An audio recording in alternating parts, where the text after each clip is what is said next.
I'm Dr. G Prasad Rao, a senior psychiatrist. Let us, through this channel, Manasarovar, try to understand how to help a patient suffering from psychosis of schizophrenia. Psychosis of schizophrenia is a very unique disorder which occurs in 1% of population. Both sexes, it is same. Across the world, the 1% of population do suffer with schizophrenia at any point of time. You have heard about my delineation of schizophrenia in my previous YouTube program. Today, let us try to understand how to diagnose schizophrenia. There are a lot of people who come to us and ask, Doctor, can we do a blood test to diagnose schizophrenia? Doctor, can we do a urine test to diagnose? Can we take an MRI picture? Can we take a CT scan? Ladies and gentlemen, I am sorry to say, none of this would help in the diagnosis. What actually helps is your story of that individual, how the individual changed, what are the change in that individual, what are the symptoms. How to diagnose is basically by history, 70-80%, which the patient might give or might not give, but you as a caregiver of the patient should give us the details of what he was when he was not having this disorder and what he is now when the disorder started. Now the disorder starts very slow in some. There need not be any psychological precipitating factors. Many times we are of the opinion that there should be some factor to cause. I already told you it's a biological disorder. It happens because there is a dopamine excess in the brain. Today's modern PET scan studies do point out if we can do a test by injecting dopamine ligand, you would find an excess of dopamine. But we are not using that for the test. That is a research level, we tend to find out an observation.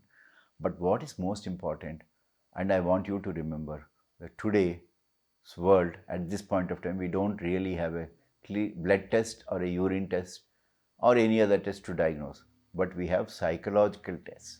So when in doubt, when this change in behaviors are there in your individual, your close relative or friend, they are subjected to a standard psychological test, and doing a proper test like Rorschach test. Rorschach test is an ink blot test where individuals suffering from schizophrenia does look this standard 10 cards in a totally different perspective. Likewise, there is a screening questionnaires. There are also special tests called TAT and projective tests, which are helpful. In fact, asking the individual to draw a patient suffering from schizophrenia draws in a quite unique way. So psychologists who are trained in this branch are called clinical psychologists. They submit the patient to this kind of test, and they actually can give a clear picture that today, on the day of testing, this individual is suffering from psychosis of a schizophrenia nature, or suffering from psychosis with the depressive nature, or whatever is present at that time. So this is how we first diagnose. As I told you, and I will repeat once again, that it is the change in behavior as told by you, as picked up by the doctor, psychiatrist. Second thing what psychiatrists do is examine the mental state on the day when the patient comes. He would ask some special questions to find whether there is emotional disturbance, sadness or happiness which is inappropriate, or there is delusions, that is false belief, unshakable belief that somebody is trying to harm him.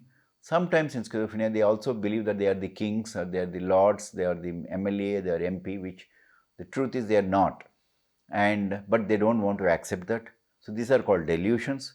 We check for that in the mental states examination.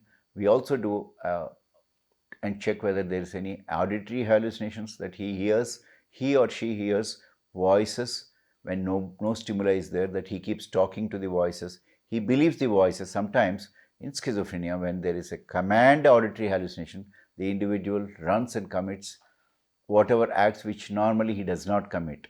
For example, jumping from a third floor because voices told him to jump. This is called command auditory hallucinations. So these are auditory hallucinations, visual hallucinations, and other bad smell when it's nothing, bad taste when nothing. All these things are diagnoses of psychosis at this point of time. So, to inform you, is diagnosis of schizophrenia is based essentially on what the changes the individual has undergone and what the relatives pick up the history. Of course, we do the mental states examination to confirm what are all the symptoms. I would like to just tell you that 30% of patients suffering from schizophrenia might not agree that this is a disorder. They think this is for them unique way of thinking, and they believe in what they are actually perceiving, that is the auditory voices, or they believe in what they see is true, or they believe that the bad smell is because somebody is trying to poison them, or they believe that somebody is trying to harm them, or also the change in the food is a proof indeed that somebody is really harming them. So remember, it's very important that the family members try to understand that the individual is suffering and is not in a position to diagnose or not in a position to accept that he or she is actually suffering from whatever they are suffering, and try to not say that it's not happening. Try not to say that it is not true, because if you are challenging them, they get more disturbed because for them it is true.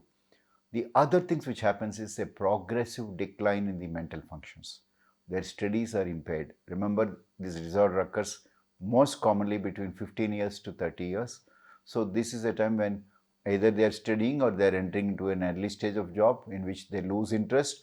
So based on this, their day-to-day functioning is totally impaired. They stop going to the school or college. They stop going to the work if they are already working. They stop going and interacting with the people outside. In a way, their overall day-to-day function is very strongly and seriously impaired in terms of their day-to-day function. They don't interact with everyone. They don't talk with everyone. They are frequently found alone, talking to self or smiling to self because they are living in their world. So these are, ladies and gentlemen, signs and symptoms of schizophrenia. Not only this, the frequent question is, what do we do? What should we do? When should we bring them? And where to bring them? So these are the four common questions every one of you would like to ask. Whenever these symptoms are persisting for more than 4 to 8 weeks, that is about 2 months, you can be sure that the psychosis has already started in progressing. When some of them are, each schizophrenia patient is unique in their symptoms. Some would talk about electromagnetic waves hammering them. Some would actually say that the waves are coming and hitting them, that's why their hands are burning. Some might hit themselves and say that they are ordered by the voices to hit themselves. Take each individual unique to themselves. Try to understand, and that is the time when you should seriously and immediately see a psychiatrist. When I say seriously, I actually mean try to understand the individual from the individual's point.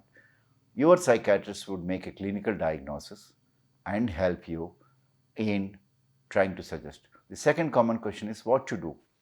Usually, the main treatment is pharmacotherapy or medicines, and the medicines is very unique. There are about 15 to 20 varieties of medicines available in this world. Your psychiatrist is the best person to decide which medicine to start and how to go. The newer technology right now is what we call repeated transmagnetic stimulation, or RTMS, or TDCS, or what's called trans direct cortical stimulation of the brain. This is a very 1 ampere is stimulated to some areas of the brain uniquely, and there is, most important, not only medicines, we should try to understand, family should try to understand the individual from the individual's perspective. Don't give false information, don't lie to him, don't say there is no disease, because there is a serious disease. And sometimes the schizophrenia disorder, 20% of them recover fully with the treatment done very early. Another 80% do have, 60% of them actually recover to a large extent to return back to studies or work. Only less than 20% have a chronic disability. Remember, ladies and gentlemen, chronic schizophrenia disorder is a disorder which can be medically manageable, and I would be happy if you can help your family members, near and dear, relatives or friends whom you know he has changed with these symptoms which I just described. Just suggest to them and maybe help them to seek a psychiatric help. Remember, this is a medical disorder of the brain because of faulty neuronal circuits and neurohormones, and there is enough treatment right now available. And the treatment is not just giving medicines, it's in addition to medicines. There are brain stimulations, psychological treatments, cognitive behavior therapy, psychosocial interventions, including rehabilitation process. Our goal in the treatment is to see that the individual returns back to the best of his ability, and thankfully for the modern technology is helping us to recover. Ladies and gentlemen, I am going to see you very soon with a further mental health program through our channel. Namaste. I am Dr. G Prasad Rao, a senior psychiatrist from Hyderabad,